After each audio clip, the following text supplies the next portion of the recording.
Hello students, बेटा आज हम न्यू मैथ्स करेंगे लीनियर अलजेब्रा, जिसका फर्स्ट टॉपिक होगा वेक्टर स्पेसेस एंड सब spaces.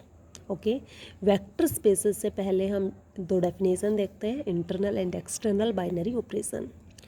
First we take internal binary operation. अच्छा, उससे पहले let V and F be two non empty sets. V and F be two non empty sets. Then first कहता है if in V for all V belongs in V, U star V belongs to V and U star V is unique। क्या बोला बेटा कि if in V U star V belongs in V for all V belongs in V, हर एक V के लिए U star V में जाए and also U star V is unique। Then the binary operation star जो है आपका वो क्या होगा, internal binary operation on V. दूसरा कहता है if for each u belongs in V, for each u belongs in V and a belongs in F, a star u belongs to V and a star u is unique. बेटा F से आए you V से हो तो ए और you की product भी we में चली जाए, साथ में यूनिक भी बने, है ना। ए और यू को ऑपरेट करें बेटा तो वो क्या हो, यूनिक भी हो और वी में भी जाए। देन स्टार इज कॉल्ड, जो ऑपरेशन होगा वो क्या होगा, एक्सटर्नल बाइनरी ऑपरेशन। बेटा internal binary operation, external binary operation याद रखने के लिए मैं एक बार आपसे बताती हूँ बेटा। यहाँ पे अपने पास इंटरनल बाइनरी ऑपरेशन था तो हमने क्या किया था, कोई सेट वी था और दोनों एलिमेंट वी से लिए थे और उनको ऑपरेट किया, वो वी में चला गया, साथ में यूनिक हो गया, तो वो इंटरनल बाइनरी ऑपरेशन था। सेकंड हमने देखा कि वी से तो हमने सिर्फ यू लिया, दूसरा एलिमेंट हमारा बाहर से आया और वो आया ए एफ से, है ना। अब ए को यू से जब ऑपरेट किया तो हमें वो एलिमेंट यूनिक मिला और साथ में वो वी का मिला, मतलब वी के लिए तो ए तो बाहर से आया ना, that is this operation is called external binary operation। Okay, इसके बाद आती है बेटा डेफिनेशन आपकी वेक्टर स्पेस की। What means by vector space, क्या था कि let F be a field, a vector space over F is a non-empty set V together with the operation addition and scalar multiplication such that for each UV belongs to V, there exists a unique element U plus V belongs to V। And second कहता है कि for each A belongs in F and U belongs in V, there is a unique element AU belongs to V and it satisfies the following conditions। अच्छा बेटा क्या कहता है ये, कहता है कि F is the field. Field बेटा जब हमने ग्रुप्स एंड रिंग्स पढ़ा होगा तो वहाँ पे हमने फील्ड भी पढ़ा होगा, ठीक है, वही फील्ड है। फील्ड क्या होता था, commutative ring with unity which has all non zero element have multiplicative inverse. Okay, तो फिर क्या था बेटा अपने पास, सेकंड कहता है कि a vector space over F is a non empty set V. एक नॉन एम्प्टी सेट वी को वेक्टर स्पेस कहेंगे ओवर एफ, ओवर फील्ड, जो भी फील्ड होगा आपका, together with two operations addition and scalar multiplication. दो ऑपरेशन होंगे addition and scalar multiplication such that, कैसे होंगे। फर्स्ट कहता है कि for each u V belongs to V there exist a unique element u plus we belongs to V. बेटा u V से है, दोनों को ऐड किया, वी में चला गया, साथ में यूनिक है। ये तो डेफिनेशन इंटरनल बाइनरी ऑपरेशन की थी। मतलब एडिशन के केस में या बोलो आप प्लस का जो साइन है, प्लस का जो ऑपरेशन है बेटा, वो आपका होगा इंटरनल बाइनरी ऑपरेशन। दूसरा कहता है कि and for each a belongs to field and u belongs to V, there is a unique element a u belongs to V. देखो ए अपना फील्ड से आ रहा है, यू वी से है ना, दोनों को ऑपरेट किया, ऑपरेशन कौन सा है, स्केलर मल्टीप्लिकेशन का, और वो वी में चला गया, साथ में यूनिक है। ये तो डेफिनेशन आपकी एक्सटर्नल बाइनरी ऑपरेशन की थी। इसका मतलब स्केलर मल्टीप्लिकेशन जो है वो कौन सा ऑपरेशन है, एक्सटर्नल बाइनरी ऑपरेशन। ओके, तो पहली बात एडिशन के केस में, वो जो एडिशन का जो केस है वो इंटरनल बाइनरी ऑपरेशन हो, और जो स्केलर मल्टीप्लिकेशन ऑपरेशन है वो एक्सटर्नल बाइनरी ऑपरेशन हो वेक्टर स्पेस बनने के लिए, ठीक है। उसके बाद कहता है कि and it satisfies the following conditions, और ये कंडीशंस क्या है बेटा, फर्स्ट मैंने ए से लिखा है, ए का फर्स्ट पार्ट मैंने दिया कि u प्लस ब्रैकेट है v plus W is equal u plus v plus W, this is our associative law, आपने पढ़ा होगा, where u v w belongs to v, okay, for all u v w belongs to v it satisfy associative condition with respect to addition. Second condition बेटा आपके आती है u plus V is equal V plus U, ये तो commutative law था, है ना। Then क्या मतलब हुआ बेटा, for all U V belongs to V U plus V is equal V plus U, मतलब एडिशन के केस में बेटा वो कम्यूटेटिव भी हो, ठीक है।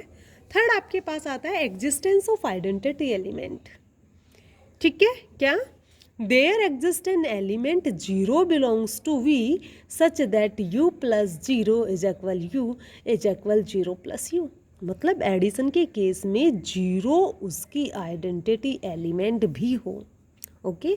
आप सबको पता है एडिशन के केस में आइडेंटिटी एलिमेंट जीरो होता है, ठीक है, वो उसी सेट से होना चाहिए, मतलब वी में एग्जिस्ट करना चाहिए, ओके। दूसरा कहता है एग्जिस्टेंस ऑफ इनवर्स, इनवर्स का पता है आपको बेटा, एडिटिव इनवर्स कौन होता है, नेगेटिव होता है ना। तो for each u belongs to V there exist unique, बेटा ये जो सिंबल है ना आपका, ये जो लिखा हुआ है, ये देयर एग्जिस्ट का था और ये यूनिक का, तो there exist unique element minus u belongs to V such that you plus minus u is equal zero और minus u plus u is equal also zero, okay. तो हमने देखा बेटा फोर प्रॉपर्टीज, और फोर प्रॉपर्टीज ये सारी की सारी प्रॉपर्टी एडिशन के केस में थी, ओके। अब in case of scalar multiplication, okay, we take other four conditions, और वो फोर कंडीशन क्या है बेटा, फॉर एनी, इसको मैंने बी से लिखा होगा, बी लिखा है, for any U V belongs to V A B belongs to field the following conditions are satisfied. First कहता है a into you plus V is equal A you plus A V, this is our distributive law, किस पे distribute, किस पे हो रहा है, vector जो v है उसके एलिमेंट पे, है ना, v के एलिमेंट्स पे क्या हो रहा है, ये डिस्ट्रीब्यूट हो रहा है, ओके। तो a कहाँ से है, फील्ड से है, यू वी कहाँ से है बेटा, v से है। दूसरा कहता है कि second a plus b into you is equal A you plus b u, a plus b, a और बी कहाँ से है, फील्ड से है, यू कहाँ से है, वी से है, जिसे हमें वेक्टर स्पेस बनाना है, जो वेक्टर स्पेस है अपना, ओके। तो इसको हम कहते हैं वेक्टर स्पेस डिस्ट्रीब्यूटिव लॉ या distributive law on vector space, और ये अपना है distributive law on field, okay. Third आपके पास आता है A B into you is equal A into B U, okay. यहाँ पे ए बी होगा फील्ड से, यू होगा वेक्टर स्पेस से। और fourth last condition, last property आपकी क्या है कि वन इंटू यू, अब वन बेटा कहाँ से आता है, फील्ड से आता है, जब बेटा फील्ड है, कम्यूटेटिव रिंग विद यूनिटी है, दैट इज यूनिटी तो वो रखता है ना, तो फील्ड की यूनिटी का अगर यू से मल्टीप्लाई किया जाए तो वो यू आए, for all u belongs to V, लिखा भी है where one is the multiplicative identity of F, okay. तो फोर कंडीशन बेटा हो गई, ये फोर कंडीशन हो गई एडिशन के केस में, और बेटा दो कंडीशन अपने पास कौन थी, external binary operation and internal binary operation और कंपोजिशन जो भी आप बोले, तो टोटल आपके पास हो गई प्रॉपर्टीज 10, ओके। तो जो भी सेट किसी फील्ड पे इन 10 प्रॉपर्टीज को फुलफिल करेगा वो बनेगा वेक्टर स्पेस ओवर फील्ड, जो कि बेटा इसके बाद आपके पास नोटेशन आती है, एक लिखा होता है vectors in R raise to the power n type से लिखा होता है, जिसे हम आर एन भी बोलते हैं, ओके। क्या होता है ये आर एन, एक्चुअल में तो ये ऑर्डर्ड एन टपल होते हैं रियल नंबर के, बेटा आर का मतलब होता है रियल नंबर, और एन डिनोट करता है उसके टपल को कि वो कितने टपल में है, टपल होना मतलब जैसे ऑर्डर्ड पेयर में लिखा जाता है ना एक्स कोमा वाई, तो वो 2 में है ना। जब 3 बार लिखा जाता है, कार्टेशियन प्रोडक्ट आप करते हो आर क्रॉस आर, देन अपने पास जो एलिमेंट होता है वो किस टाइप का आता है, x comma y z, where x y z belongs to real number, तो वो अपने पास किस में आता है, ट्रिपलेट में आता है, 3 टपल में आता है, ठीक है। तो पावर n लिखा है, दैट इज वो n टपल में होगा। तो n ordered n tuple of real numbers is called a real n vector and which is denoted by r raise to the power n, जिसको हम Rn भी बोलते हैं, ओके। बेटा इसके बाद नोट आता है जो कि मोस्ट इम्पॉर्टेंट है। क्या है बेटा? फर्स्ट आपके पास है a plane vector is an ordered pair a1 a2 of real numbers. Ordered pair में a कोमा b टाइप से लिखा जाता है ना, ए बी की बजाय a1 a2 लिख दिया, a1 कोमा a2, ये ऑर्डर्ड पेयर हो गया ना बेटा।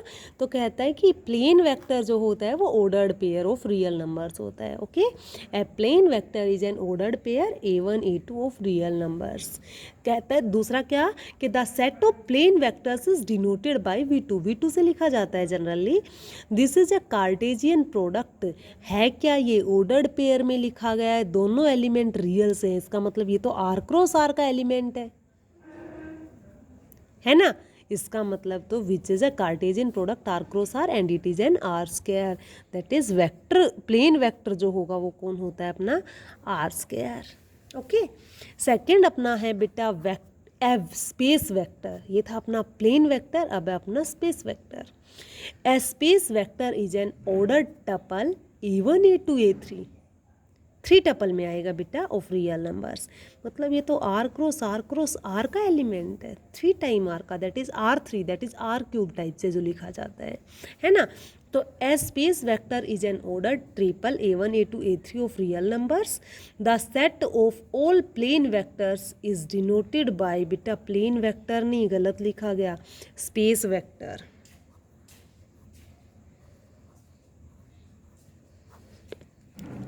All space vectors is denoted by v3, which is a Cartesian product r cross r, and we denote it as r3. Third आपके पास आता है, थर्ड आता है बेटा अपना ए वेक्टर इन Rn। Rn में कौन होगा बेटा? R3 में 3 टपल में था, R2 में 2 टपल में था, Rn में n टपल में होगा, जो कि मैं पहले से बता चुकी हूँ आपको। तो a vector in Rn is an ordered n tuple a1 a2 to an of real numbers, okay. Thus an n tuple vector x is equal a1 a2 to an is called an n vector. इसको हम n vector भी कहते हैं, okay. इसके बाद बेटा हम कुछ एक एग्जांपल्स करते हैं। जब हमने वेक्टर स्पेस की डेफिनेशन पढ़ी है बेटा, तो वेक्टर स्पेस ये तो हमने देख लिया कि क्या होगा, बट एग्जांपल एक आध जरूरी है बेटा। तो फर्स्ट एग्जांपल हम लेते हैं, question first, prove that the set of all vectors in a plane over the field of real numbers is a vector space with respect to vector addition and scalar multiplication. क्या कहता है बेटा? Prove that the set of all vectors in a plane, और plane में तो बेटा r square वाले जाते हैं, r2 वाले जाते हैं, r क्रॉस r वाले जाते हैं, या ऑर्डर्ड पेयर वाले एलिमेंट जाते हैं, ठीक है, कुछ भी आप बोल सकते हैं इनमें से। Over the field of real numbers, field हो गया बेटा अपना रियल नंबर, ओके। ये जो वेक्टर स्पेस हमें प्रूव करना है कि वो वेक्टर स्पेस होगा, दैट इज मुझे तो r स्क्वायर को रियल नंबर फील्ड पे वेक्टर स्पेस दिखाना है, r स्क्वायर को, okay. With respect to vector addition and scalar multiplication. यार सबको पता है, जो अपने पास वेक्टर स्पेस की डेफिनेशन हमने रीड की थी, तो उसमें हमने vector addition and scalar multiplication की ही बात की थी, ओके। बेटा मैंने आपसे वेक्टर स्पेस की डेफिनेशन बताई थी, उसमें को नोटेशन बताना भूल गई। तो नोटेशन क्या होती है वेक्टर स्पेस की? हम वी सेट को, नॉन एम्प्टी सेट वी था, उसको ओवर फील्ड कहेंगे वेक्टर स्पेस, तो उसको डिनोट करेंगे हम वी ऑफ एफ से, ओके। ये क्यों बोला बेटा? क्योंकि यहाँ पे अपने पास क्या था, प्लेन जो होता है वो r स्क्वायर होता है, और फील्ड अपने पास है रियल नंबर का, दैट इज मुझे r स्क्वायर r, ये नोटेशन होगी आपकी। इसको क्या दिखाना है? Vector space. इसको कैसे रीड करेंगे? r square over r, that is r square is our v set, non empty set जो था जिसको वेक्टर स्पेस दिखाना है, and r is our field, okay. चलो चलते हैं। तो बेटा ऑर्डर्ड पेयर यहाँ पे अपने पास जो सेट होगा आर स्क्वायर जो होगा वो ऑर्डर्ड पेयर में एलिमेंट रखेगा, उसको हम वी से भी लिख सकते हैं। Let V denotes the set of all coplanar vectors, coplanar vector means same plane में, and R be the field of real numbers.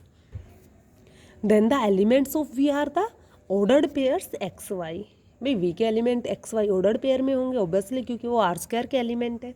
Where R x y belongs to real number, that is V किस type का होगा, ordered pair x y type का, where x y belongs to real number. Okay बेटा 1 bye 1 करके अपने पास कितनी condition थी, total 10 condition, 10 properties थी। 10 प्रॉपर्टीज़ को होल्ड करवाना है। फर्स्ट आपका आता है internal binary operation on V. Internal binary operation क्या कहता था कि कोई वी से यूवी दो एलिमेंट लेंगे, उनको ऑपरेट करेंगे और वो उसी में जाए। ऑपरेशन कौन सा होगा बेटा, इंटरनल के लिए अपना प्लस का, एडिशन का। एक्सटर्नल के लिए कौन सा था, स्केलर मल्टीप्लिकेशन का, वेक्टर स्पेस बनने के लिए, है ना। तो internal binary operation on V with respect to addition अगर मैं बात करूँ तो मैंने यू वी कोई वी के एलिमेंट लिए। अगर वी के एलिमेंट है वी के पास तो बेटा इस टाइप के एलिमेंट है ना। बेटा आप वेक्टर स्पेस पढ़ते हुए एलजेब्रा जब भी आप रीड करोगे बेटा, तो एलजेब्रा में एलिमेंट उसी शक्ल के होते हैं जिस शक्ल का वो सेट होता है। ठीक है, अब हमारे पास जो सेट है वो तो एक्स कोमा वाई टाइप के एलिमेंट रखे हुए हैं, तो जो इसके एलिमेंट होंगे वो इसी टाइप से ऑर्डर्ड पेयर में लिखे जाएंगे। ओके, तो यू अपना आ गया u1 u2, वी मैंने मान लिया v1 v2 टाइप से, है ना। और मुझे दिखाना है क्या कि u प्लस वी बिलोंग करेगा v में, है ना। Then u plus V is equal u1 u2 plus v1 v2 add करते हैं तो कोरस्पॉन्डिंग एलिमेंट ऐड होते हैं, सबको पता है।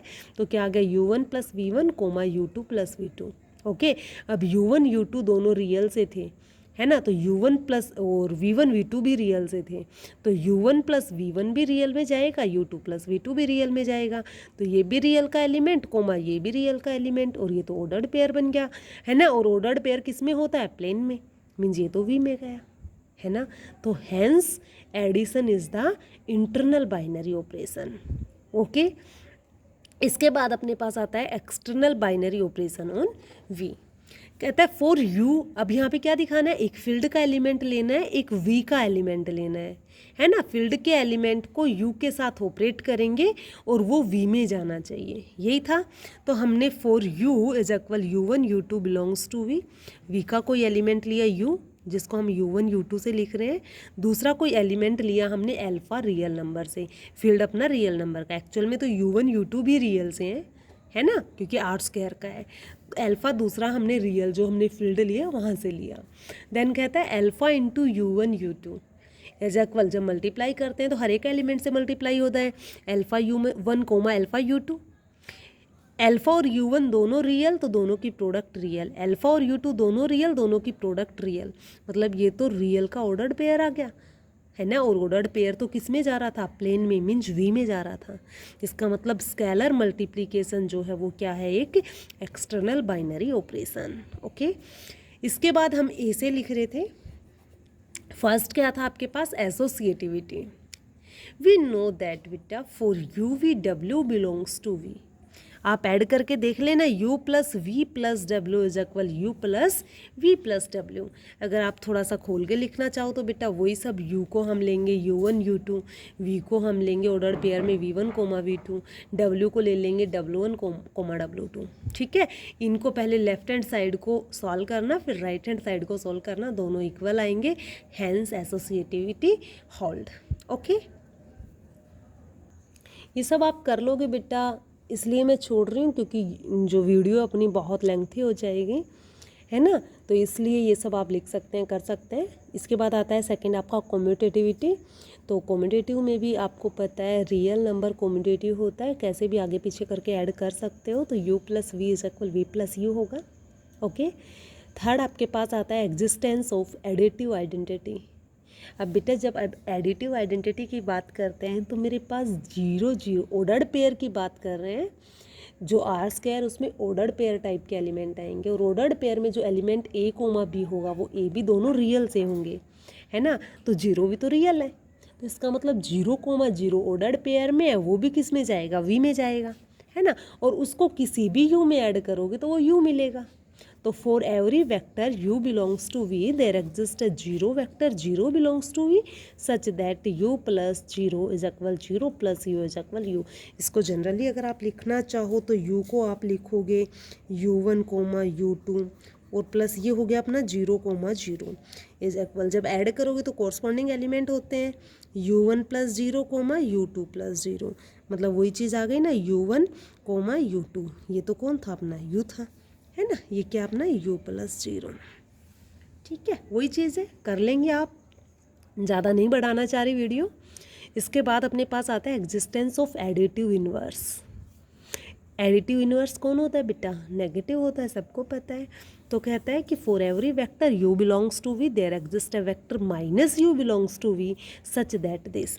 इन जनरल अगर आप प्रूव करोगे तो u को तो आप लोगे क्या u1 कोमा u2, ठीक है, प्लस माइनस u हो जाएगा आपका minus u1 comma minus u2। अब ऐड करोगे तो वही 0 0 आने वाला है, ठीक है, that is this is the inverse of this. Okay, इसके बाद आपका आता है बी। बी बेटा अपना क्या था, चार प्रॉपर्टी बी में आती थी, दो डिस्ट्रीब्यूटिव ला थे, उसके बाद एक A B into you is equal A into B U था, और फोर्थ जो था अपना वो क्या था कि वन अगर मल्टीप्लिकेटिव आइडेंटिटी है फील्ड की तो 1 into you is equal you होगा, ऐसा था। तो उनको भी 1 बाय 1 करके देखते हैं हम। For you V belongs to V and alpha belongs to R we have. अब बेटा एल्फा अपना कहाँ से है,